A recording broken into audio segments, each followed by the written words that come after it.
everybody, this is Francesco Abbruzzino with another live and unedited rogue rant. What am I ranting about today?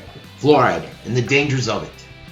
You see, water fluoridation is a practice of adding industrial-grade fluoride chemicals to water for the purpose of preventing tooth decay. It is a little-known fact that the United States, which fluoridates over 70% of its water supplies, has more people drinking fluoride water than the rest of the world combined, folks. Most developed nations, including Japan and 97% of Western Europe, do not fluoridate their water, and there's a reason why. In the United States, the CDC hails fluoridation as one of the top 10 health achievements of the 20th century. Yet, comprehensive data from the WHO reveals that there's no discernible difference in tooth decay between the minority of Western nations that fluoridate water and the majority that do not. In fact, the tooth decay rates in many non-fluoridated countries are lower than tooth decay rates in fluoridated ones.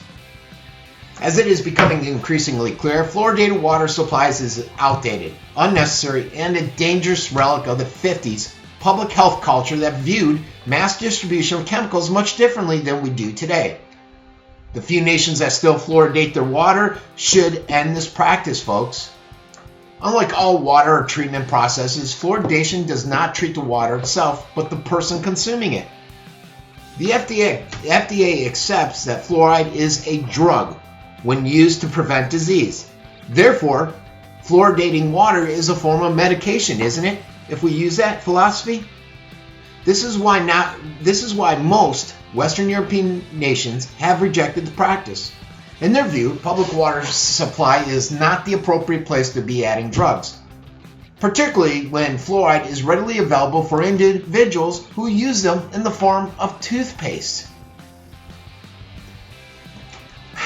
The most obvious reason to end fluoridation is that it is now known that fluoride's main benefit comes from topical contact with teeth and not from ingestion. Even the CDC acknowledges this. There is simply no need to swallow fluoride, whether in water, toothpaste, or any other form, folks. Also, despite earlier claims that fluoridated water will reduce cavities by 65%, modern large studies show that no consistent or meaningful difference in the cavity rates of fluoridated and non-fluoridated areas, as I've said in the past. Probably the most important reason to end fluoridation is that it's simply not a safe practice, particularly for those who have health conditions that render them vulnerable to fluoride's toxic effects. Look, folks, there is a reason why Hitler used fluoride within the concentration camps on the prisoners. Think about it. It was to dumb them down. There is no dispute that fluoridation is causing millions of children to develop dental fluorosis. Scientists from the CDC have even acknowledged that fluoridation is causing cosmetically objectionable fluorosis in children's front teeth. Also, it is known that fluoridated water caused severe bone disease in dialysis patients up to the late 70s. While dialysis units now filter out the fluoride, research shows that the current fluoride exposures are still resulting in dangerously high bone fluoride levels in dialysis patients and patients with other advanced forms of kidney disease. It is unethical to compromise the health of some of the members in our population to obtain a purported benefit for another, particularly in the absence of these vulnerable members knowing consent.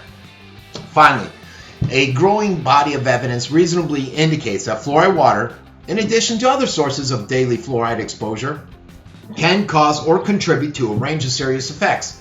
This includes arthritis, damage to the developing brain, reducing thyroid function, and possibly bone cancer in adolescent males. The only real solution is to stop this archaic practice of water fluoridation in the first place. Our leaders need a game plan to end water fluoridation, both in the U.S. and within other countries. Clean, pure water is a prerequisite to optimum health. Industrial chemicals, drugs, and other toxic additives really have no place in our water supply. Wouldn't you agree, folks? This has been Francesco Abbruzzino with another Rogue Rant.